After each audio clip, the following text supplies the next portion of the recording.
दिख रहा है सबको screen? Yes sir. Yes sir. Yes sir. दिख रहा है। यस। ठीक है, अभी आपका क्वेश्चन ये है कि यहाँ पर हमने इंटीजर सी लिया हुआ है, उसकी जगह हमें क्या करना है, a प्लस बी। ठीक, यही बोल रहे हो ना आप? Yes sir. यस। हाँ, तो a प्लस बी को हम एज ए वेरिएबल नहीं लिख सकते, क्योंकि वेरिएबल को डिफाइन करने के लिए हमने कुछ रूल्स देखे थे आगे, कि वेरिएबल का जो नाम होना चाहिए वो कैसा होना चाहिए, कि उसमें कोई स्पेशल ऑपरेटर नहीं होना चाहिए। यहाँ पर क्या रहा है, प्लस हमारा क्या है, ऑपरेटर है, तो ये वेरिएबल नेम में अलाउ ओके सर। नहीं ओके। करेगा आपको। ठीक है, अब अगर हम ओके इसको सर। Run got it. करेंगे तो एरर थ्रो करेगा। ठीक है, रन करके देखते हैं हम। यस तो सर। क्या ओके। दिखाया आपको, एरर दिखाया, देखो यहाँ पर प्लस में। ठीक है, देखो ये इंटीजर a प्लस बी है, तो यहाँ पर क्या किया उसने, एरर शो किया कि ऐसा। देखो क्या हुआ, each undeclared हाँ, identifier is reported only once। Identifier मतलब हमारा बराबर सर। जो वेरिएबल होता है वही। ठीक है, तो वेरिएबल का नाम ऐसा कुछ नहीं रख सकते हम जिसमें कोई भी ऑपरेटर आता हो या फिर स्पेशल सिंबल आता हो, जैसे कि @ है, हैशटैग है, फिर डॉलर का साइन है। और वेरिएबल का नाम है वो डिजिट से स्टार्ट नहीं होना चाहिए। सपोज आप ए बी रखोगे तो वो वैलिड है, ठीक है, क्योंकि ए नाम का वेरिएबल एक है, दूसरा बी का है और तीसरा ए बी है, तो तीनों अलग अलग है। ठीक है, तो ये वैलिड है, तो अगर हम रन करेंगे तो ऐसा हो जाएगा। लेकिन सी के लिए एरर आएगा। क्यों एरर आया, क्योंकि हमने यहाँ पर कौन सा वेरिएबल का यूज किया है, सी का, जो कि प्लस। हमने डिक्लेयर तो हाँ सी। किया नहीं है, लेकिन हम उसका क्या कर रहे हैं, यूज कर रहे हैं, तो वो भी इनवैलिड है। आपको वही वेरिएबल का यूज करना है जो आपने पहले डिक्लेयर किए हुए हैं। ठीक है, तो अभी हम सी की जगह ए बी कर देते हैं, तो ये आपका प्रोग्राम एग्जीक्यूट हो जाएगा। समझ में आ रहा है? यस अगर सर। हम यस। देखते हैं, अगर हम सपोज हम हमारा वेरिएबल का स्टार्टिंग कहाँ से करते हैं, कोई डिजिट से करते हैं। सपोज मैं 2 लिखता हूँ यहाँ पर, 2ab ऐसा मैं वेरिएबल का नाम रखता हूँ। ठीक है, तो इसके लिए हम देखते हैं कि हमारा जो वेरिएबल है वो सही है कि नहीं है, जो हमने नाम रखा है वो सही है कि नहीं है। तो क्या करेगा, वहां पर भी आपको एरर दिखाएगा, क्योंकि आपको वेरिएबल, जब भी आप किसी वेरिएबल का नाम डिफाइन करो तो उसमें आपका फर्स्ट जो है कैरेक्टर वो कभी डिजिट नहीं होना चाहिए, ऑलवेज क्या होना चाहिए, लेटर होना चाहिए। फिर वो स्मॉल लेटर हो या फिर कैपिटल लेटर हो वो चलेगा। ठीक है, और उसमें दूसरा हमने क्या दिखा था कि फर्स्ट लेटर आप अंडरस्कोर रख सकते हो। ठीक है, तो अंडरस्कोर रख के अभी हम चेक करते हैं कि हमारा जो वेरिएबल का नाम रखा है वो सही है कि नहीं है। तो यहाँ पर हम अंडरस्कोर के लिए ट्राई करते हैं।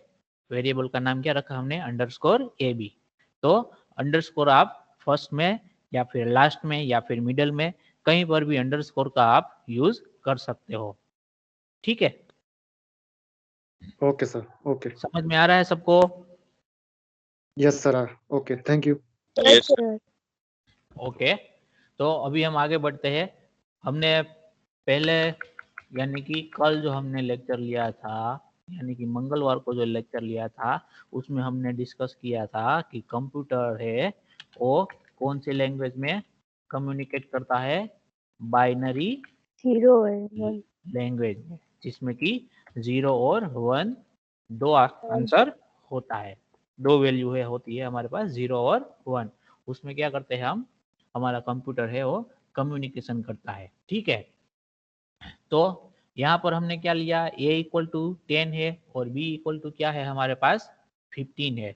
तो a इक्वल टू 10 है और b इक्वल टू 15 है, तो a की वैल्यू होगी वो किस में कन्वर्ट होगी, तो बाइनरी। ठीक है, a की वैल्यू किस में कन्वर्ट होगी, बाइनरी में। ठीक वैसे ही b की वैल्यू भी किस में कन्वर्ट होगी, बाइनरी में। बाइनरी। हाँ, ठीक है, तो बाइनरी नंबर क्या होगा, it is a sequence of 1 0 और इट्स कॉम्बिनेशन। ठीक है, तो कुछ इस तरीके से सपोज हो सकता है कि एक की वैल्यू जो 10 है उसको बाइनरी में कन्वर्ट करके फॉर एग्जांपल ये आंसर आपको मिलता है। समझ में आ रहा है सबको?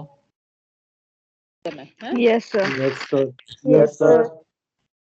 ठीक है, इसको बाइनरी डिजिट भी बोलते हैं। क्या बोलते हैं, binary digit. Binary digit. digit, 0 और 1 है उसको इंडिविजुअली क्या बोलेंगे, बाइनरी डिजिट। और जो ये सीक्वेंस है उसको क्या बोलते हैं, बाइनरी डिजिट, क्योंकि एक से ज्यादा है। और उसको शॉर्ट फॉर्म में क्या बोलेंगे, बिट्स। ठीक है, शॉर्ट फॉर्म में क्या बोलेंगे, बिट्स। और अगर इंडिविजुअल है तो शॉर्ट फॉर्म में क्या बोलेंगे, बीट। समझ में आ रहा है सबको? yes sir, Yes, sir. Okay yes sir. Okay okay. तो अब हम आगे बढ़ेंगे हमारे डेटा टाइप की ओर। तो ये बीट और बिट्स समझ में आ गया सबको? Yes, sir. Yes sir. Individual 0 और 1 है उसको क्या बोलेंगे, हम बीट बोलेंगे। अगर हमारे पास सीक्वेंस ऑफ जीरोस और वंस है तो उसको हम क्या बोलेंगे, बीट्स। यानी कि एक से ज्यादा बीट है तो उसको क्या बोलेंगे, हम बीट्स बोलेंगे। तो अकॉर्डिंग टू अवर बुक, ठीक है, अकॉर्डिंग टू अवर बुक जो हमारा इंटीजर टाइप का जो डेटा टाइप है, ठीक है, उसकी साइज क्या है, उसकी साइज क्या है, 16 बिट्स। साइज क्या है, 16 बीट। बीट बोल सकते हो आप, ठीक है, बिट्स नहीं, क्या है, 16 beat.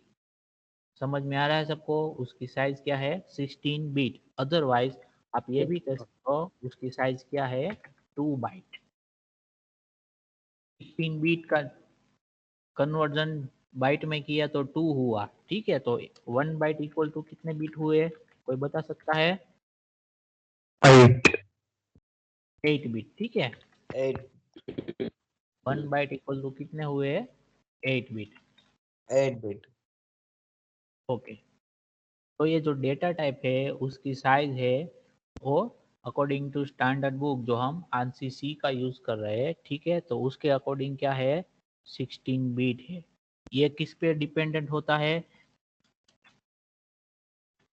Depends on compiler. Size है वो किसके अकॉर्डिंग होता है, डिपेंडेंट कंपाइलर के। ठीक है, अगर आपका कंपाइलर है वो बड़ा है तो ये इंटीजर का साइज क्या हो जाएगा, 32 बिट का हो जाएगा। अगर छोटा है तो क्या हो जाएगा, 16 बिट का होगा। तो ये छोटे बड़े का फर्क क्यों आया, पहले जब इनिशियली कंपाइलर डेवलप हुआ था सी प्रोग्राम के लिए तब कितने बिट का था, इंटीजर का साइज 16 बिट था। ठीक है, तो 16 बिट है तो उसमें वो कितने डेटा स्टोर कर सकता है मैं आपको बताता हूँ। तो एक बिट यानी कि क्या हुआ, एक नंबर हुआ 0 1 1, ठीक है, समझ में आ रहा है सबको? एक जो 0 है Yes, yes, वो sir. एक बिट को डिनोट करता है। तो यहाँ पर मैंने कितने बिट लिखे, 2, कितने बिट हुए ये, 2, टोटल टोटल कितने बिट हुए ये, 2. 4 बिट 4 हुए, ठीक बिट। है, 4 बिट। 4 डिजिट लिखे मैंने तो 4 बिट हुए, 4 डिजिट लिखे हैं तो 4 बिट हुए यहाँ पर टोटल। ठीक है, तो वैसे कहाँ तक, 16। तो it's a combination of 0 to 16। अलग अलग तरीके से आप क्या कर सकते हो, 0 और 1 को अलग अलग तरीके से एलोकेट कर सकते हो। सपोज ये कितने हुए, 6 7 8 9 10 11 13 14 15 16। सपोज ये एक कोई नंबर है जो रिप्रेजेंट करेगा, ठीक है, तो ये क्या हुआ, इंटीजर में आप इतना वैल्यू स्टोर कर सकते हो। इसको आप डेसिमल में कन्वर्ट करोगे तो जो वैल्यू होगी वहां तक की वैल्यू आप इसमें क्या कर सकते हो, स्टोर करवा सकते हो। तो एक बिट किसको रिप्रेजेंट करेगा, कोई एक नंबर को। तो ये मैक्सिमम कितना होगा, तो कि सारे 1 हो जाएंगे, 16 के 16 क्या हो जाएंगे, 1 हो गए। उसमें जो भी आप इसको कन्वर्ट करोगे किसमें, कन्वर्ट टू डेसिमल नंबर। अब जितना जो भी नंबर आएगा उतने नंबर आप क्या कर सकते हो, इसमें स्टोर करवा सकते हो। अगर आपका डेटा टाइप का साइज कितना है, 16 बिट का, तो वो मैं आपको कैलकुलेट करके दिखाता हूँ कि आपको कैसे कैलकुलेट करना है। अभी हमारे पास क्या है, बाइनरी के लिए हम बात कर रहे हैं, तो हमारे पास कितने डिजिट है टोटल? 2 डिजिट है, 0 और 1। तो हम 2 डिजिट के कॉम्बिनेशन से कितने बीट यानी कि कितने नंबर का कॉम्बिनेशन करना है? 16। ठीक है, 2 क्या है हमारे पास? डिजिट है, और कॉम्बिनेशन कितना करना है हमारे पास? 16 डिजिट तक इसे, यानी कि 1 को आप कॉम्बिनेशन कैसे बनाना मैं आपको बताता हूँ, कैसे कंसीडर करना है। हमारे पास डिजिट कितने हैं? 0 और 1, 2 डिजिट है। ठीक है, अब कॉम्बिनेशन कैसे लिखना है आपको? आप आइदर 1 को यहाँ रख सकते हो, फिर सारे 0 कर सकते हो, तो ये 1 कॉम्बिनेशन हुआ। दूसरा कॉम्बिनेशन ये कर सकते हो, तो पहला 0 रखा, दूसरा 1, बाकी सारे 0। तीसरा ये कर सकते हो, पहले 2 0 रखा, बाद में 1, फिर सारे 0। तो इतने 16 प्लेसेस है आपके पास अलग अलग, जिसमें आप क्या कर सकते हो? कॉम्बिनेशन बना सकते हो। और टोटल नंबर कितने हैं आपके पास? 2, 0 और 1। तो कितने कॉम्बिनेशन होंगे आपके पास? तो कि 2 दी पावर ऑफ 16, 2 की पावर 16 जितना होगा उतने कॉम्बिनेशन आपके पास मिलेंगे टोटल। तो टोटल कितने कॉम्बिनेशन हुए हमारे पास? 65,536। समझ में आ रहा है सबको ये कॉम्बिनेशन कैसे निकला?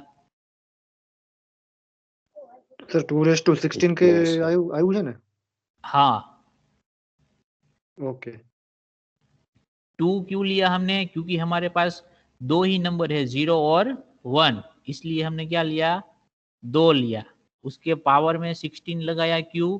क्योंकि हमारे डेटा टाइप की साइज कितनी है? 16 है। तो हम 16 अलग अलग प्लेसेस पे 0 और 1 को अलग अलग तरीके से रख सकते हैं। यहाँ पर 0 यहाँ पर रखा, तो यहाँ पर मैं 1 भी रख सकता हूँ। ऐसा नहीं है कि एक ही 1 आना चाहिए, सारे 0 आना चाहिए। हर एक प्लेस पर आप क्या कर सकते हो? एक बार 0 रख सकते हो, दूसरी बार 1 रख सकते हो। तो उस तरीके से आपके पास कितने प्लेसेस है? टोटल 16 प्लेसेस है। और हर एक प्लेस के लिए कितनी पॉसिबिलिटी हो सकती है?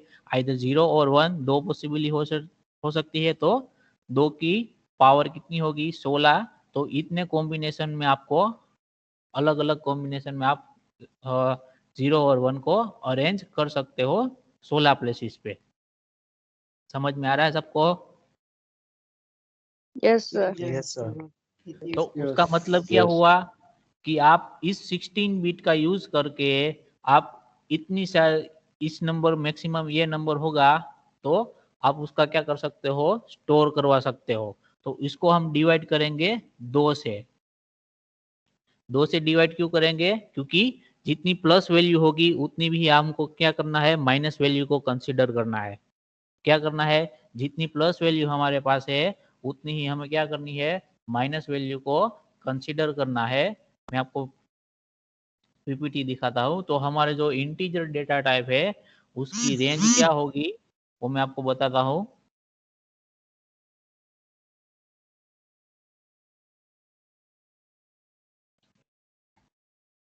मैक्सिमम रेंज क्या होगी उसकी? मैक्सिमम वैल्यू क्या होगी? 32,768। उसमें से एक कम कर देना है, क्योंकि हम 0 भी काउंट करेंगे तो क्या आएगा? 767 आएगा बाद में।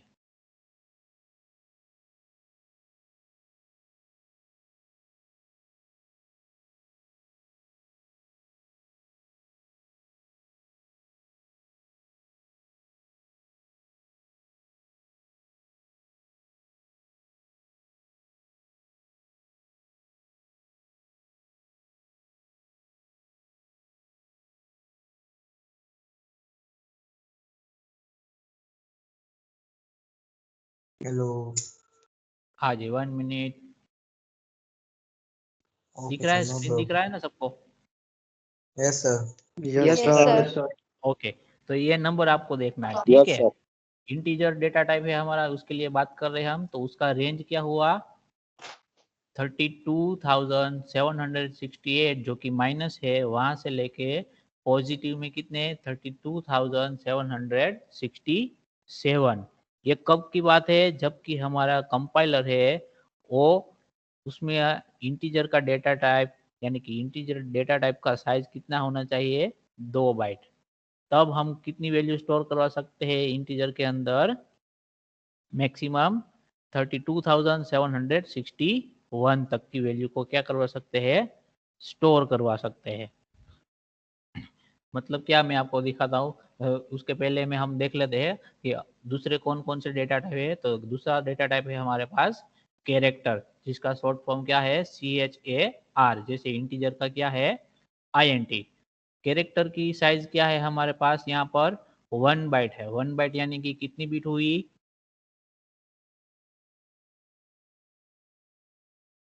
1 बाइट तो कितनी बिट, 8 8। ठीक है, 1 बाइट तो 8 बिट।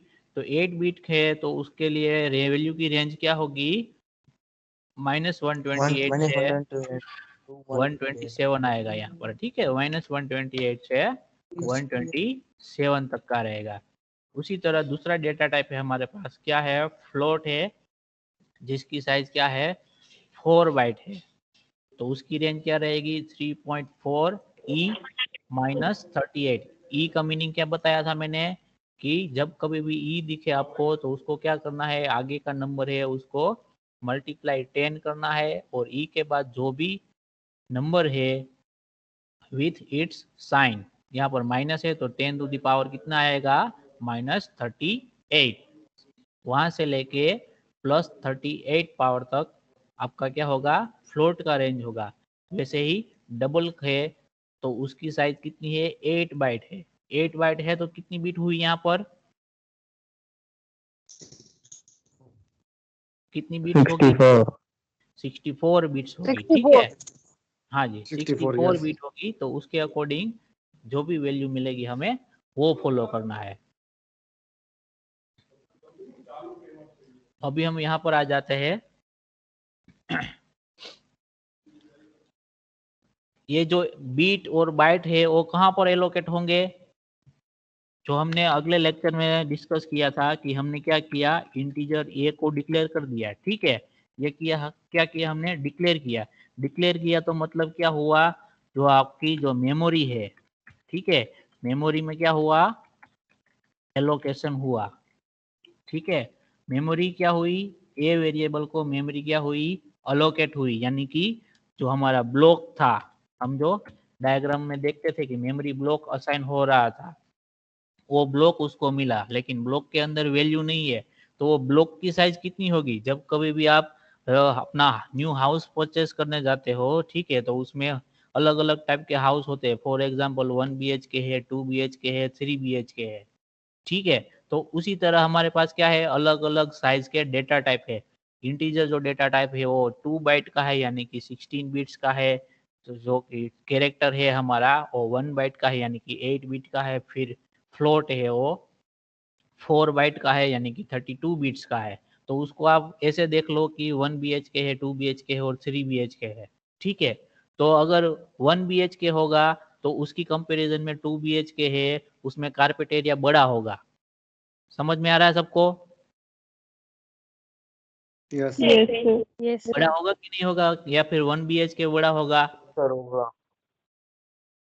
हाँ, 1 BHK बड़ा होगा या फिर 2 BHK, 2 sir. 2 BHK. 1 BHK का कारपेट एरिया क्या होगा, बड़ा होगा। ठीक वैसे ही 2 BHK से क्या होगा, 3 BHK का कारपेट एरिया जो होगा वो क्या होगा, बड़ा होगा, यानी कि ज्यादा रूम।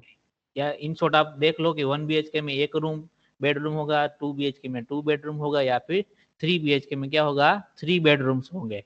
ठीक है, तो ठीक उसी तरह क्या है, अगर आपके पास इंटीजर डेटा टाइप है, ठीक है, तो उसमें आपको जब भी आपका मेमोरी एलोकेशन होगा तो उसमें आप मैक्सिमम कितने बिट स्टोर करवा सकते हो, 16 बिट्स का डेटा स्टोर करवा सकते हो। उससे ज्यादा का डेटा आप स्टोर करवा नहीं सकते इंटीजर डेटा टाइप के अंदर। समझ में आ रहा है सबको, yes, sir. Sir. Yes, okay. sir. फिर अगर आपके पास कैरेक्टर है, ठीक है, कैरेक्टर डेटा टाइप है, तो कैरेक्टर डेटा टाइप के अंदर आप सिर्फ 8 बिट्स के डेटा ही स्टोर करवा सकते हो, उससे ज़्यादा का डेटा आप स्टोर नहीं करवा सकते। फिर आपके पास फ्लोट है, तो फ्लोट के अंदर आप 32 बिट्स के डेटा को ही स्टोर करवा सकते हो, उससे ज्यादा का डेटा आप वहां पर स्टोर नहीं करवा सकते। समझ में आ रहा है सबको? Yes sir. Yes. Yes, sir. Okay, तो ये थी डेटा टाइप की बात थी। आगे आगे हम देखेंगे कि कैसे हमें हर एक डेटा टाइप को किस पर्पस के लिए यूज करना है। ठीक है, अभी हमने अगले लेक्चर में किसके लिए देखा था, इंटीजर डेटा टाइप के लिए क्या देखा था, उसका यूज देखा था। अभी हम उसी में ही आगे अपना प्रोग्राम बढ़ाते हैं अलग अलग सिचुएशन को लेकर। ठीक है, तो हमने एडिशन भी किया और सब्सट्रैक्शन भी किया। ठीक है, अगर मैं यहाँ पर मल्टीप्लिकेशन कर देता हूँ तो हमारा आंसर क्या रहेगा, यहाँ पर मैं लिख देता हूँ जो हमारा नोटेशन है। अगर आपका जो ए वेरिएबल है वो क्या होगा, सिंपल इंटीजर नंबर होगा, यानी कि डिजिट होगा सिंपल, और एंड लिखता हूं मैं, और बी वेरिएबल है आपका, वो भी क्या होगा, इंटीजर नंबर होगा, यानी कि डिजिट होगा। तो उन दोनों में जब आप एडिशन करोगे तो आंसर भी क्या मिलेगा आपको, इंटीजर नंबर ही मिलेगा। ठीक है, फॉर एग्जांपल हम 10 और 15 का कर रहे हैं तो आंसर क्या मिल रहा है हमें, 25 मिल रहा है। तो 25 भी क्या है, हमारा इंटीजर नंबर है। अगर आप सब्सट्रैक्शन करवा रहे हो तो भी आपको क्या मिलेगा आंसर, सब्सट्रैक्शन में भी। सर तुम्हारी स्क्रीन नहीं दिखाती। बाकी सबको दिख रही है स्क्रीन? हाँ Yes, सर, sir. दिख रही है Yes, उनका। sir. Yes, sir. તમારું ओके, शायद तो से जिसको पिन થઈ ગયું હશે, Sir, અનપિન કરો, એક કામ કરો। जिसको नहीं दिख रहा है वो रिफ्रेश करो अपना डिवाइस। ठीक है, अगर आप या तो अनपिन कर दो, सब्सट्रैक्शन पिन हो गया हो तो। सब्सट्रैक्शन का यूज कर रहे हो अगर आप, तो आपको आंसर भी क्या मिलेगा, इंटीजर नंबर ही मिलेगा। अगर आप मल्टीप्लिकेशन कर रहे हो तो मल्टीप्लिकेशन में भी आपको आंसर क्या मिलेगा, इंटीजर ही मिलेगा। यस और नो? यहाँ पर हम मल्टीप्लिकेशन Yes, यस करके सर। देखते हैं। ठीक है, Yes, sir. तो मल्टीप्लिकेशन को हम रन करके देखते हैं। तो 10 मल्टीप्लाई 15, तो आंसर क्या मिला हमें, 150। ठीक है, यहाँ पर हम हमारा मैसेज है वो क्या लिख देते हैं, मल्टीप्लिकेशन ऑफ 2 नंबर इज 150, जो कि हमारा आंसर मिल रहा है हमें। ठीक है, लेकिन इन तीनों ऑपरेटर है ये क्या है, सारे एरिथमेटिक ऑपरेटर है। ठीक है, एडिशन का प्लस माइनस और जो हमारा स्टार है मल्टीप्लिकेशन के लिए यूज करते हैं, ये एरिथमेटिक ऑपरेटर है। और उसके अलावा दूसरा एरिथमेटिक ऑपरेटर कौन सा है, जो कि है डिवीजन का। किसका है, डिवीजन का। यहाँ मैं लिख देता हूँ एडिशन, फिर यहाँ मैं लिख देता हूँ सब्सट्रैक्शन, फिर ये आपका हो गया मल्टीप्लिकेशन, और ये लास्ट वाला आपका है ये division. डिवीजन के लिए। ठीक है, लेकिन जब आप 10 डिवाइड बाई 15 करोगे तो आपको इंटीजर नंबर मिलेगा कि कौन सा मिलेगा, real number. Real Integer number number. मिलेगा। ठीक है, डेसिमल प्लेसेस वाला जो नंबर है वो मिलेगा, तो उसको हम क्या बोलेंगे, रियल नंबर बोलेंगे। ठीक है, तो रियल नंबर होगा तो रियल नंबर को हम इंटीजर डेटा टाइप के अंदर स्टोर नहीं कर सकते, can not store into integer data type. तो उसके लिए हमें अलग से डेटा टाइप जो भी हो डिफाइन करना पड़ेगा, उसके बाद में हम उसको स्टोर करवा सकते हैं। समझ में आ रहा है सबको? जो रियल Yes, नंबर sir. है वो यस स्टोर सर। करने, रियल नंबर को स्टोर करने के लिए हम कौन सा डेटा टाइप का यूज करेंगे, तो कि फ्लोट डेटा टाइप का यूज करेंगे। float data type used to store real number. तो रियल नंबर होगा यानी कि जो डेसिमल प्लेसेस वाले हमारे नंबर होंगे उस वेरिएबल की वैल्यू को स्टोर करने के लिए हम फ्लोट डेटा टाइप का वेरिएबल का यूज करेंगे। ठीक है, समझ में आ रहा है सबको? यस और no? Yes, sir. Yes, sir. Sir हाँ यस सर। ओके, अभी हम क्या करते हैं कि हम ऐसे ही यूज कर देते हैं, तो हम देखते हैं कि आंसर हमें मिल रहा है कि नहीं मिल रहा है। ठीक है, अभी हम क्या कर रहे हैं, 10 और को डिवाइड कर रहे हैं किससे, 15 से। तो आंसर देखते हैं हम क्या मिलता है हमें। क्या मिला हमें, 0। एरर नहीं आया, लेकिन आंसर क्या मिला हमें, 0 मिला। फॉर एग्जाम्पल मैं ये वैल्यू चेंज कर देता हूँ, मैं बाद में बताता हूँ क्यों हुआ ऐसा। सपोज मैं 5 कर देता हूँ यहाँ पर और यहाँ पर 2 कर देता हूँ, तो अब कोई गेस कर सकता है आंसर क्या मिलेगा? 2.5 0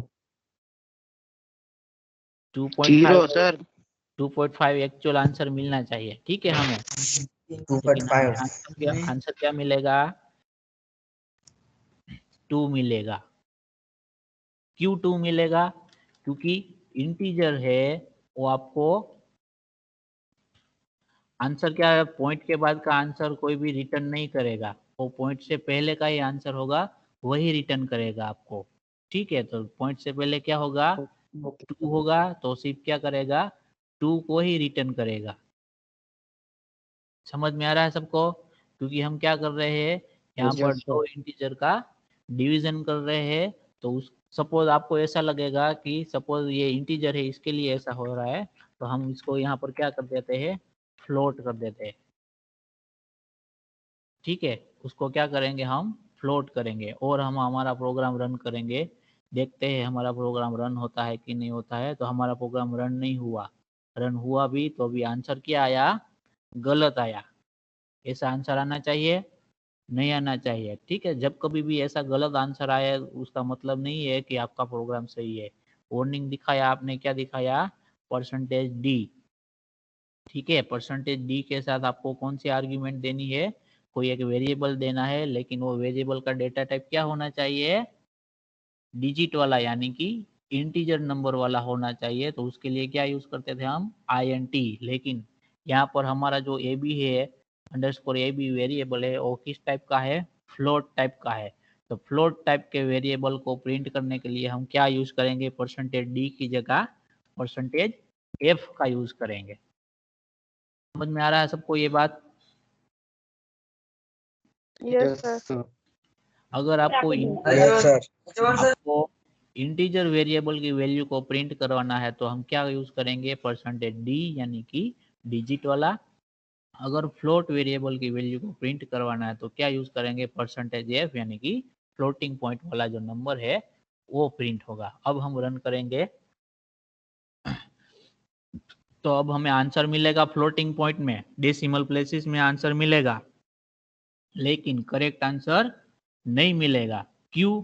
क्योंकि हमने जो ऑपरेशन परफॉर्म किया है दोनों वेरिएबल पे, वो दोनों वेरिएबल हमारे कौन से टाइप के हैं, इंटीजर टाइप के हैं। तो वो अपना जो आंसर है वो उसके अकॉर्डिंग भेजेगा। इंटीजर में जब कभी भी आप डिवीजन का ऑपरेशन परफॉर्म करोगे तो पॉइंट के बाद का जो भी आंसर होगा वो आपको नहीं मिलेगा।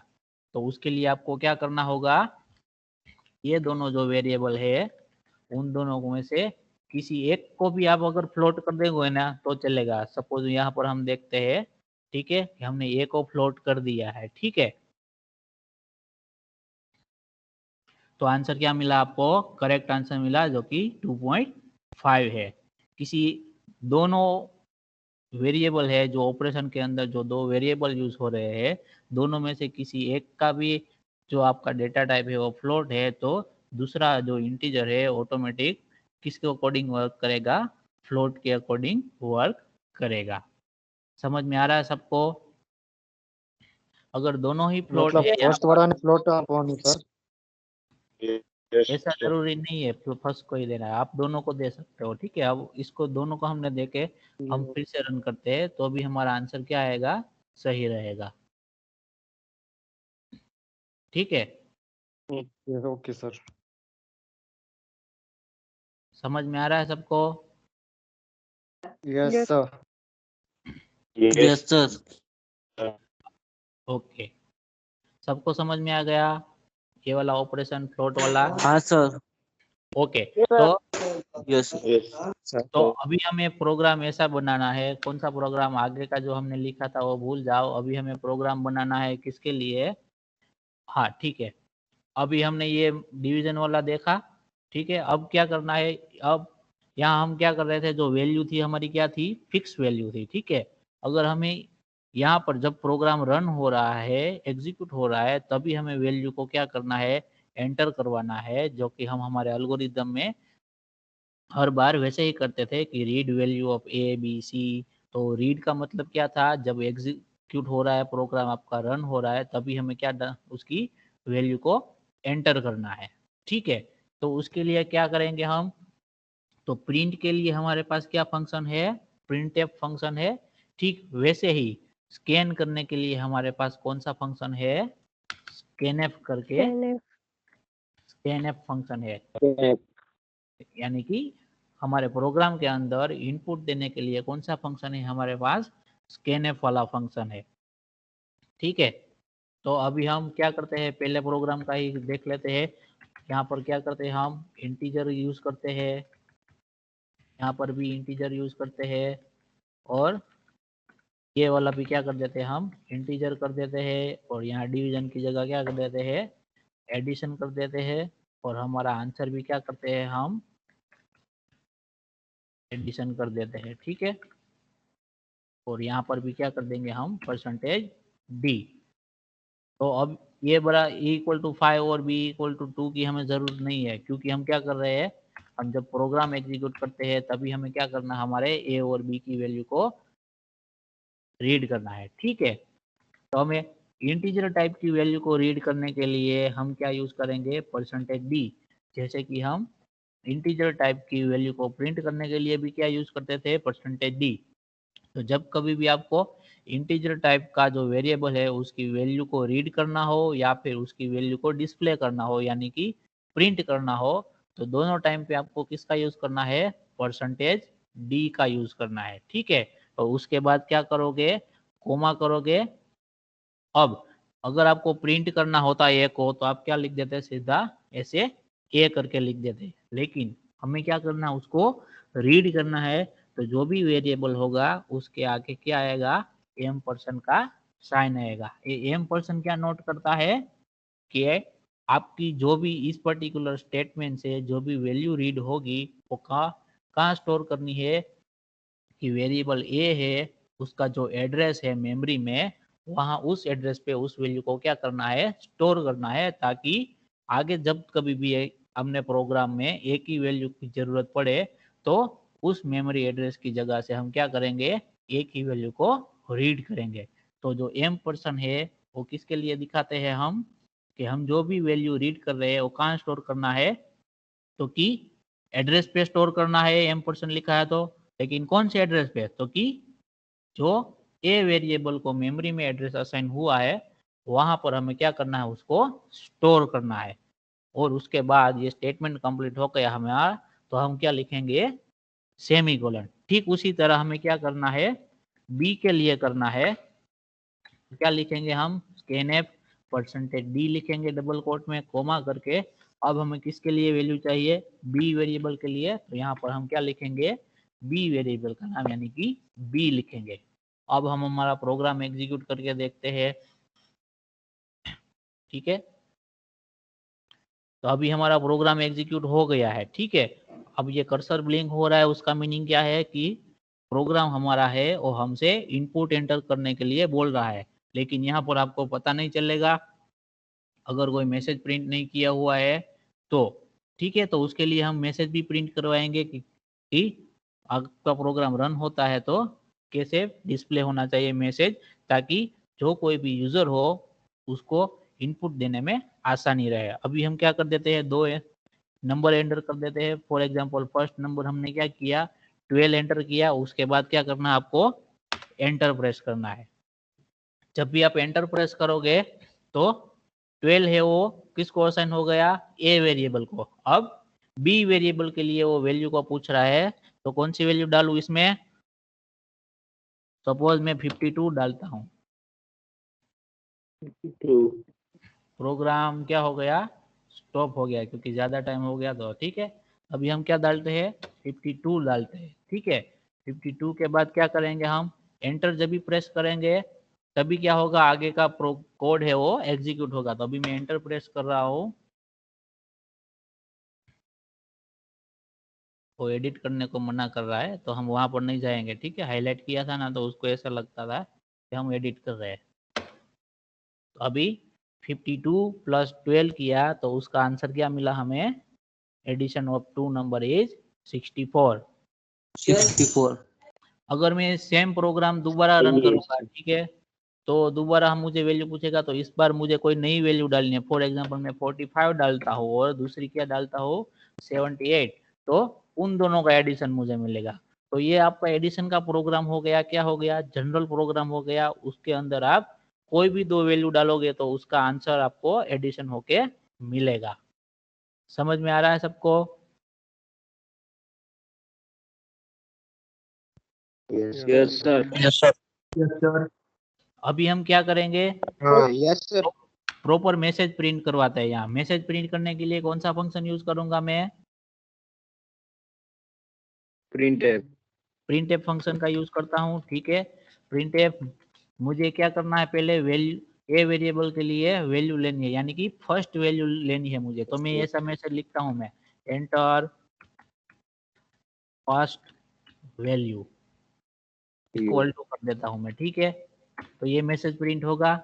उसके बाद क्या होगा, ये स्कैनएफ वाला होगा। स्कैनएफ तो क्या होगा, वो ए की वैल्यू रीड करेगा। उसके बाद जब भी मैं एंटर दूंगा तो मुझे क्या करना है, सिर्फ जैसा मैंने पहली वैल्यू के लिए लिखा था वैसा ही मुझे दूसरी वैल्यू के लिए लिखना है। तो मैं क्या लिखूंगा यहाँ पर, एंटर सेकंड वैल्यू ऐसे मैं लिख दूंगा तो ये मैसेज प्रिंट होगा।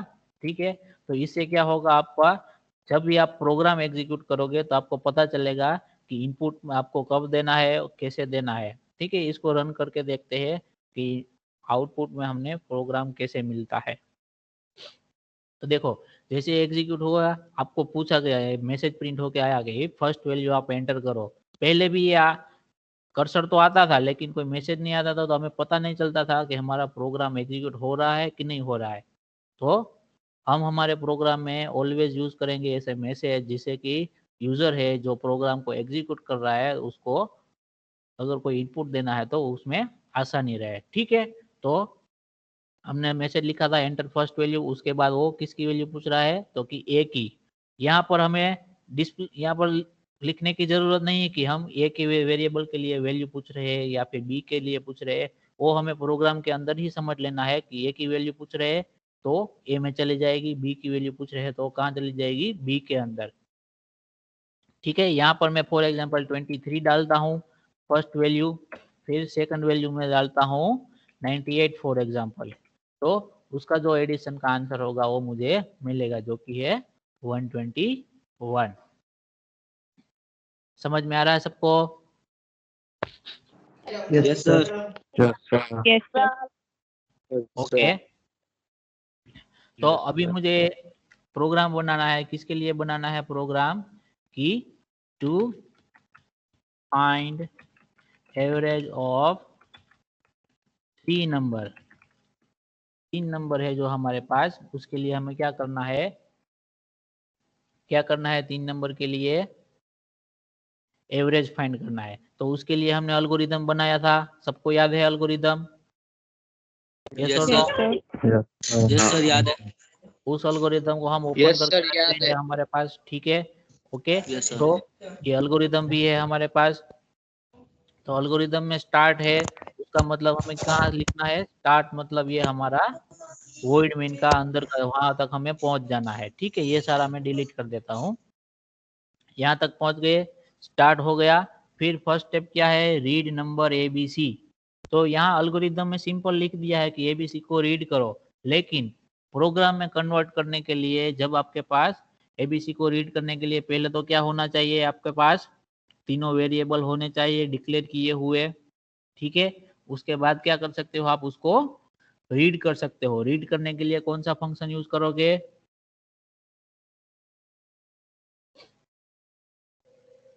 रीड करने के लिए कौन सा फंक्शन यूज करोगे, स्कैनर ठीक है। तो रीड करने से पहले क्या होना चाहिए, हमारे पास सारे वेरिएबल होना चाहिए। तो सपोज मैं यहाँ पर लिख देता हूँ इंटीजर ए, फिर लिखता हूँ मैं इंटीजर बी, फिर लिखता हूँ मैं इंटीजर सी। तो सपोज मैंने ए बी सी 3 वेरिएबल ले लिए हैं, ठीक है। अब मुझे क्या करना है, सबको रीड करना है। तो रीड करने के लिए हमने पहले जैसे मैसेज का यूज किया था वैसे ही हम मैसेज का यूज कर रहे हैं, ताकि हमें आउटपुट में पता चले कि हमें कौन सा वैल्यू देना है। तो फॉर एग्जांपल मैं यहाँ लिखता हूँ एंटर फर्स्ट वैल्यू, ठीक है। फर्स्ट वैल्यू के बाद में क्या, ए की वैल्यू फॉर एग्जांपल मैं क्या करता हूँ, रीड करता हूँ। तो रीड करने के लिए कौन सा यूज करूंगा, मैं स्कैनएफ यूज करूंगा। तो स्कैनएफ के अंदर मैं क्या लिखूंगा, यहाँ पर ABC एबीसी का यहाँ सम। पर एबीसी लिख दूंगा ऐसे। ABC sir. No sir,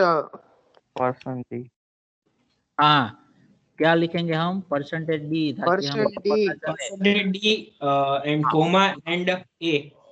coma A. A. No sir, and A नहीं आएगा, वो ओला Sir, है, and का ठीक है, बोला है. एंड नहीं, पहला वो सर। हाँ जी, हाँ। ठीक है अभी, यस सर। ओके, ठीक है। तो ये हमने क्या किया, ए की वैल्यू रीड की हुई है और कहाँ पे स्टोर करवाई, जहाँ पे वेरिएबल ए का मेमोरी एड्रेस में जो भी लोकेशन मिला है वहां पर हमने क्या कर दिया, उसको स्टोर करवा दिया, ताकि जब कभी भी आगे प्रोग्राम में हमें उसकी जरूरत पड़े तब हम वहां से उसकी वैल्यू को रीड कर सके, ठीक है। अब हमें क्या करना है, ठीक ये जैसे किया वैसे ही क्या करना है, हमें बी के लिए करना है, यानी कि सेकंड वैल्यू के लिए करना है। तो हम क्या मैसेज प्रिंट करवाएंगे, यहाँ पर एंटर सेकंड वैल्यू, ठीक है। सेकंड वैल्यू और इसके लिए भी क्या लिखेंगे, हम स्कैनएफ वाला स्टेटमेंट लिखेंगे। तो क्या आएगा यहाँ पर, परसेंटेज डी परसेंटेज डी आएगा, percentage U M percent B. यहाँ पर मैंने परसेंटेज डी ही क्यों लिखा, कोई बता सकता है, क्योंकि सर इंटीजर लगाते हैं तब डी लगता है। हाँ, क्योंकि हम वैल्यू रीड कर रहे हैं, वो वेरिएबल का डेटा टाइप क्या है, इंटीजर है, ठीक है। उसके लिए हम क्या कर रहे हैं, यहाँ पर डी लिख रहे हैं। अगर हमारा जो वेरिएबल है उसका डेटा टाइप फ्लोट होता तो यहाँ पर हम क्या लिखते हैं, परसेंटेज एफ लिखते हैं, ठीक है। तो 2 वैल्यू रीड की, उसी तरह हम क्या करेंगे, थर्ड वैल्यू को क्या करेंगे, रीड करेंगे, एंटर थर्ड वैल्यू। उसके लिए क्या करेंगे, हम स्कैनएफ वाला स्टेटमेंट लिखेंगे, फिर क्या करेंगे, परसेंटेज डी करेंगे, फिर कोमा करके मैं क्या लिखूंगा, and C sir and C. Okay, M person C. इसको एंड नहीं बोलेंगे, हम क्या बोलेंगे अभी, एम परसन, ऐसा उसका प्रोनाउंसिएशन करेंगे, ठीक है। अब हमें क्या होगा, तीनों वैल्यू हमने रीड कर ली है अकॉर्डिंग टू अवर एल्गोरिदम। ये स्टेप 2 हमारा कंप्लीट हो गया। अभी स्टेप 3 में क्या करना, हमें तीनों जो वेरिएबल है उसका एडिशन करना है और उसको क्या करना है, दूसरे वेरिएबल है जो सम करके वेरिएबल है उसके अंदर क्या करना, हमें स्टोर करवाना है, ठीक है। तो उसके बाद स्टोर करवाने के बाद क्या करना है, सम वेरिएबल के साथ कौन सा ऑपरेशन परफॉर्म करना, हमें डिवीजन का, ठीक है। तो सम वेरिएबल का डेटा टाइप में कौन सा रखूंगा, यहाँ पर कोई बता सकता है, Float sir. यस, फ्लोट लिखेंगे, ठीक है। और सारे जो वेरिएबल है वो कहाँ पर जो यहाँ पर ब्रैकेट हमारा स्टार्ट होता है उसके स्टार्टिंग में ही सारे वेरिएबल का नाम लिखना है। ऐसा नहीं है कि हमें यहाँ पर पता चला कि हमें ये सम नाम का वेरिएबल चाहिए तो हम यहाँ पर लिख देंगे, ऐसा नहीं है। तो ये according to our data structure, sorry हमारा जो सी प्रोग्राम का स्ट्रक्चर है उसके अकॉर्डिंग ये गलत हो जाएगा। सी प्रोग्राम के स्ट्रक्चर में मेन फंक्शन में क्या था, जो फर्स्ट पोर्शन था वो डिक्लेरेशन का था, दूसरा था वो क्या था, एग्जीक्यूटेबल, और एग्जीक्यूटेबल के बाद फिर से डिक्लेरेशन नहीं आ सकता। तो इसको आपको हर एक वेरिएबल को ऑलवेज कहाँ पर आपको डिक्लेयर करना है, मेन फंक्शन के स्टार्टिंग में। समझ में आ रहा है सबको? Yes sir. Yes sir. Okay, तो ये सम वेरिएबल, यस सर। सम वेरिएबल हमने ले लिया। तो अभी हमें क्या करना है, सम इक्वल टू क्या करना है, एडिशन करना है a प्लस बी प्लस सी का। जो भी आंसर आएगा वो कहाँ स्टोर होगा, सम के अंदर। ठीक है, तो अभी नेक्स्ट स्टेप क्या करना है हमें, अकॉर्डिंग टू अवर एल्गोरिथम हमें क्या करना है, एवरेज कैलकुलेट करना है। हाँ सर, एवरेज कैलकुलेट करनी है। एवरेज में क्या कर रहे हैं हम, जो हमारा सम है उसको 3 से डिवाइड कर रहे हैं, 3 से डिवाइड कर रहे हैं तो इसका आंसर इंटीजर आएगा या फिर रियल नंबर आएगा, पॉसिबिलिटी हमें चेक करनी है। तो इसमें डिवीजन का हम ऑपरेशन परफॉर्म कर रहे हैं तो उसमें रियल नंबर भी आ सकता है। तो अगर रियल नंबर की वैल्यू को स्टोर करवाने के लिए कोई वेरिएबल आप बना रहे हो तो उस वेरिएबल का डेटा टाइप क्या होना चाहिए, float. Float royal data type का यूज करेंगे। ठीक है, तो जो हमारा एवरेज वेरिएबल है उसको भी हम सम की तरह कैसे लिखेंगे, फ्लोट लिखेंगे। एवरेज। ठीक है, अभी हम क्या करेंगे, एवरेज के अंदर क्या लिखेंगे, सम डिवाइड बाय 3। अभी हमारा आंसर कहाँ पर है, जो हमारा एवरेज सर, एवरेज वेरिएबल है उसके अंदर क्या है हमारे पास, आंसर है। हमारा आंसर है। ठीक है, आंसर को प्रिंट करने के लिए क्या यूज करेंगे हम, प्रिंटफ। प्रिंटफ फंक्शन का यूज करेंगे। ठीक है, और क्या लिखेंगे अभी यहाँ पर, परसेंटेज डी। परसेंटेज डी, नहीं सर, नहीं सर, परसेंटेज एफ। एफ आएगा क्योंकि हम जो फ्लोट यूज वेरिएबल को प्रिंट करवाना चाहते हैं वो कौन सा टाइप का है, फ्लोट टाइप का है। ठीक है, कोमा करके क्या करेंगे, तो उस वेरिएबल का नाम लिखेंगे। ठीक है, अगर हमें हमारा जो आंसर है उसको ठीक से ढंग तरीके से यानी कि रीडेबल फॉर्म में, जैसा कि हमने यहाँ पर लिखा कि addition of 2 number is equal to this, वैसे प्रिंट करवाना है तो हमें क्या करना है, तो हमारा परसेंटेज एफ है उसके आगे क्या करना है, सिंपल मैसेज लिख देना है। जैसे कि हम लिख रहे हैं कि average value of the value is equal to, तो हमारा आंसर इस तरीके से कुछ मिलेगा। अभी हम हमारे प्रोग्राम को एग्जीक्यूट करते हैं और देखते हैं। हाँ जी, हाँ जी सर, वो लास्ट वाला सर पता नहीं चला है, नेटवर्क इश्यू था इसके लिए तो कौन मैं सा? बाहर चला गया था। सर आपने सा? जो किया ना, जो लास्ट सर्वे, लास्ट वाला एवरेज ऑफ 3 वैल्यू इज, वो वाला। ये वाला? हाँ सर। तो ये तो हम क्या कर रहे हैं, सिंपल मैसेज प्रिंट कर रहे हैं, जैसे हमने पहले प्रोग्राम में किया था कि एडिशन ऑफ 2 नंबर। तो यहाँ पर हम क्या कर रहे हैं, एक साथ 2 काम कर रहे हैं, मैसेज भी प्रिंट कर रहे हैं और हमारा जो वेरिएबल है एवरेज नाम का उसकी भी वैल्यू प्रिंट करवा रहे हैं। तो एवरेज की वैल्यू कहाँ पर प्रिंट होगी, तो आपने ये डबल कोट है उसके अंदर जो मैसेज लिखा है उसमें ये परसेंटेज करके, जब यहाँ पर ये आइदर डी लिखा हुआ है या फिर आपने एफ लिखा हुआ है तो वहां पर उस वेरिएबल की वैल्यू क्या हो जाएगी, प्रिंट हो जाएगी। तो हमारे केस में क्या होगा, एवरेज ऑफ 3 वैल्यू, और जो एवरेज वेरिएबल की वैल्यू जो होगी वो कहाँ पर प्रिंट होगी, इक्वल टू के बाद। वो हम प्रोग्राम रन करते हैं अभी तो आपको ज्यादा आइडिया आएगा। ठीक है, थैंक यू। तो हम प्रोग्राम को एग्जीक्यूट कर रहे हैं तो क्या हुआ, देखो जब कभी भी आपको एरर मिलेगा तो आपको कैसे सोल्व करना है वो देख लो। यहाँ पर main.c यानी कि हमारा ये फाइल का नाम है जो कि यहाँ पर लिखा हुआ है, देखो main.c। उसमें उसके बाद में जो लिखा हुआ है वो क्या है, हमारा लाइन नंबर है 32। ठीक है, तो 32 लाइन नंबर पे आ गए हम। इस लाइन में एरर है, ऐसा दिखा रहा है कि 32 लाइन नंबर है उसमें। उसमें क्या एरर है? अननोन टाइप, ये फ्लोट, फ्लोट का जो हमने Spelling स्पेलिंग गलत है लिखा सर। है उसमें हमने क्या की है? स्पेलिंग गलती। मिस्टेक है सर। हाँ हाँ, वही बता रहा हूँ। ठीक है, तो यस यस और जहां पर भी मिस्टेक होगा तो वो आपको इस तरीके से दिखाएगा। तो आपको एरर आता है तो ऐसे कंफ्यूज ज्यादा नहीं हो जाना, आपको रीड करना है कि कौन सी लाइन पे आ रहा है, और बाद में जो भी एरर होगा उसके लिए रीजन भी आपको लिखा होगा कि क्यों आ रहा है। तो यहाँ पर लिखा हुआ है सिंपली कि अननोन टाइप नेम, जो हमने फ्लोट लिखा है वो गलत स्पेलिंग लिखा है, मतलब सी प्रोग्रामिंग लैंग्वेज में इस नाम का कोई भी चीज है ही नहीं, कोई डेटा टाइप नहीं है, कोई कीवर्ड नहीं है, कोई भी रिजर्व है ही नहीं, तो आपने ये कैसे लिखा, ये गलत है। ठीक है, तो उसके लिए हम क्या करेंगे, इसको करेक्ट कर देंगे और फिर से हम उसको क्या करेंगे, हमारे प्रोग्राम को एग्जीक्यूट करेंगे। तो अभी हमारा प्रोग्राम एग्जीक्यूट हो गया है और हमारा प्रोग्राम हमें पूछ रहा है कि आप अपनी जो भी वैल्यू डालना चाहते हो वो फर्स्ट वैल्यू डालो। तो हम फॉर एग्जांपल क्या डालते हैं, 56 डालते हैं, उसके बाद एंटर करेंगे तभी वो आगे जाएगा। एंटर किया हमने तो सेकंड वैल्यू को पूछ रहा है, सेकंड वैल्यू कौन सी डालो? 25 78 और उसके बाद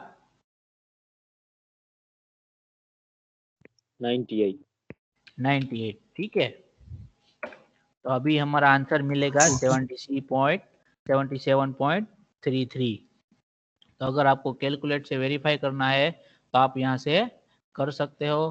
क्या किया हमने, 56 प्लस 78 प्लस 98, उसको डिवाइड किया किससे, 3 से, तो हमें क्या मिलेगा, एवरेज मिलेगा।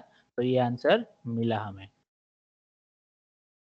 ठीक है, समझ में आ रहा है सबको? Yes yes sir sir. Yes sir. Yes, sir. Yes sir. सबको प्रोग्राम समझ में आ गया? Yes sir. Yes sir sir एक तो आप Yes, sir. अपने हिसाब से। Yes, sir. Sir sir Yes, question sir. है। यस हाँ जी, सर। बोलो, जिसको डाउट है वो बोलो।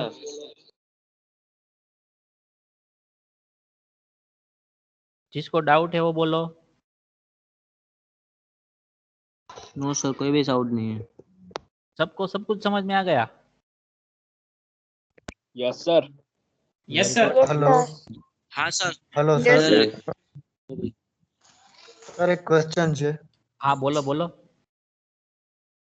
સર આપણે ફર્સ્ટ કોલમમાં લખી છે ને ઇન્ટીજર અને ફ્લોટ સમ એવરેજ આ लाइन नंबर बोलो, लाइन नंबर તમે। 29 29 30 29। 31 32 ओके, हाँ ये वाला। ઓકે ફર્સ્ટ કોલમમાં આપણે એ બધું આ લખવું પડે ને જે આપણે જે કાઉન્ટ કરવાના છે સમ કરવાના છે એવરેજ કરવાના છે એ ફંક્શન મૂકવા પડે ને તો જ આ બધું સાચું પડશે ને આપણું हाँ ઓકે ठीक है, ये मेन फंक्शन के हम जब हमने सी प्रोग्राम का बेसिक स्ट्रक्चर देखा था, डिस्कस किया था, तभी हमने दो चीजें गौर से डिस्कस की हुई थी, जोर देके, कि जो हमारा मेन फंक्शन है उसके अंदर फर्स्ट पोर्शन आएगा, वो क्या आएगा, डिक्लेरेशन पोर्शन, यानी कि हमें वहां पर क्या करना है, सारे वेरिएबल को डिक्लेयर करना है, जो कि हम कहाँ यूज करेंगे, हमारे एग्जीक्यूटेबल पोर्शन के अंदर यूज करेंगे। ठीक है, तो एग्जीक्यूटेबल के अंदर जितने भी वेरिएबल आप यूज कर रहे हो वो सारे क्या होने चाहिए, यहाँ पर डिक्लेयर होने चाहिए। ठीक है, ओके सर समझी तो समझी अभी इसमें मैं आपको थोड़ा सा इम्प्रूवमेंट करके दिखाता हूँ। हमने क्या किया, सारे वेरिएबल को अलग से अलग अलग लाइन में डिक्लेयर किए हुए हैं। ठीक है, अगर उसकी जगह मुझे ऐसा लिखना है, कैसे लिख सकता हूँ मैं, कि integer a comma b comma c, तो मैंने एक ही लाइन में क्या किया, ये तीनों लाइन का काम कर दिया। तो मैं ऐसे भी कर सकता हूँ। समझ में आ रहा है सबको? ठीक वैसे ही हमने यहाँ पर क्या किया, सम किया, और उसके बाजू में क्या करेंगे, हम एवरेज लिख देंगे। तो ये दूसरा वाला लाइन है उसको भी हम क्या कर सकते हैं, हटा सकते हैं। तो उस तरीके से हम अपना प्रोग्राम का जो लाइन है वो कम कर सकते हैं। तो डिक्लेरेशन आप दोनों तरीके से कर सकते हो, इंडिविजुअल, सपोज आपको एक लाइन में एक वेरिएबल का ही डिक्लेयर करना है, या फिर जितने वेरिएबल है उसको कोमा से सेपरेट करके आप क्या कर सकते हो, डिक्लेयर कर सकते हो। अब हम इसको भी रन करके देखते हैं कि सही है कि नहीं है।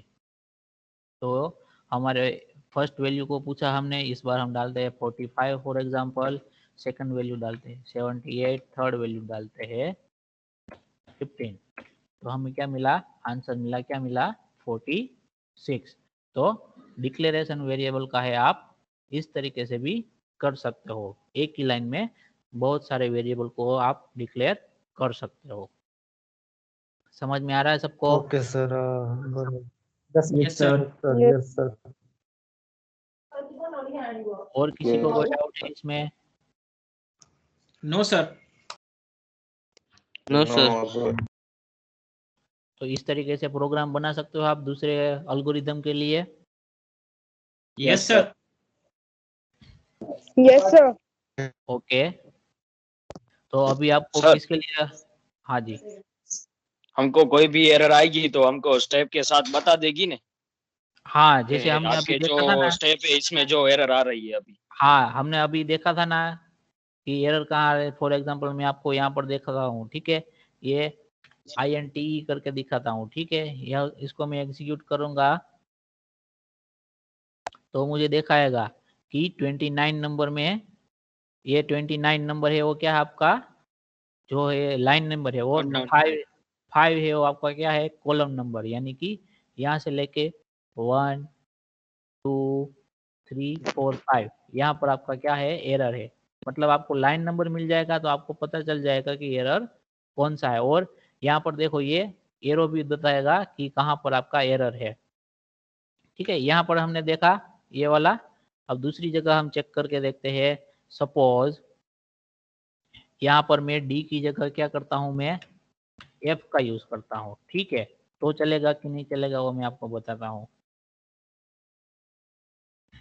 तो क्या हुआ, वार्निंग आया कि परसेंटेज एफ है, लेकिन हमारा प्रोग्राम रन हो गया, ठीक है। तो हम वैल्यू डालते हैं 12, 45 एंड 53। तो हमें आंसर क्या मिला, कितना एवरेज आ सकता है कभी इन तीनों का? यस और नो? No sir. नो। नहीं आ नो सकता। सर, नहीं आ सकता। तो यहाँ पर वार्निंग क्या दिखाया, percentage F accept format argument float. यानी कि अगर आप परसेंटेज एफ का यूज कर रहे हो तो उसमें जो भी वेरिएबल की वैल्यू रीड करवा रहे हो तो उसका डेटा टाइप क्या होना चाहिए, फ्लोट होना चाहिए। जबकि हमारे पास क्या है, इंटीजर है, ठीक है। तो यहाँ पर हमें क्या करना है, डी लिख के रखना है, ठीक है। तो ये वार्निंग आती है। अगर प्रोग्राम रन हो जाता है लेकिन वार्निंग के साथ होता है तो पहले आपको क्या करना है, जो भी वार्निंग है उसको रिजॉल्व करना है, ठीक है। समझ में आ रहा है सबको? Yes sir. सपोज यहाँ पर मैं क्या ये सेमीकोलन करना भूल गया हूँ, ठीक है। तो उसके लिए कैसे एरर जनरेट होगा वो मैं दिखाता हूँ आपको। हाँ अभी एरर आ गया। अगर वार्निंग होगा तो येलो के कलर के फॉन्ट में आपको शो होगा, अगर एरर होगा तो रेड कलर के फॉन्ट में आपको शो होगा। यहाँ पर लाइन नंबर कौन सा है, तो कि हमारे पास जो 42 है, ठीक है। इसमें कहाँ बताएगा, 42 में दिखाएगा, लेकिन एक्चुअल में कहाँ है, 41 में। ऐसा क्यों हो रहा है, क्योंकि कंपाइलर को पता नहीं चल रहा है कि मुझे ये लाइन है वो रीड करना कब बंद करना है, क्योंकि उसको सेमीकोलन मिला ही नहीं है, ठीक है। तो सेमीकोलन के केस में क्या होगा, वो दूसरी लाइन पे क्या होगा, आपको एरर दिखाएगा। जबकि हमारे पास यहाँ सेमीकोलन कहाँ पे मिसिंग है, 41 नंबर पे है, लेकिन वो एरर कहाँ दिखाएगा, 42 पे दिखाएगा। तो इस केस में आपको ये ध्यान रखना है। वो भी वो करेक्ट ही बता रहा है, क्यों करेक्ट बता रहा है वो मैं आपको बताता हूँ, ठीक है। मैसेज को हम ध्यान से पढ़ो आप। एक्सपेक्टेड का मीनिंग क्या होता है, होना चाहिए। क्या होना चाहिए, तो कि सेमीकोलन होना चाहिए। कहाँ पे सेमीकोलन होना चाहिए, तो कि बिफोर एवरेज। यहाँ पर जो एवरेज लिखा है उससे पहले होना चाहिए। उससे पहले मतलब उसके अगली लाइन में, ठीक है। समझ में आ रहा है सबको? Yes sir.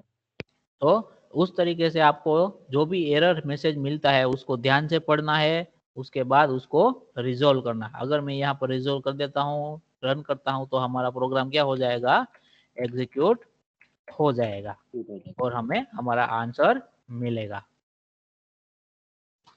समझ में आ रहा है सबको? Yes sir. Yes sir. और किसी को डाउट है इसमें अभी?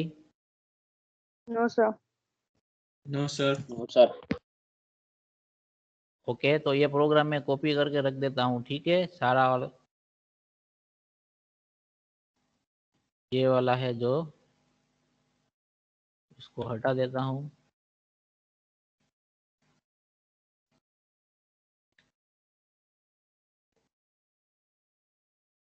कॉपी कर दिया और ये जो पोस्ट है मैं उसमें यहाँ पर पोस्ट कर देता हूँ,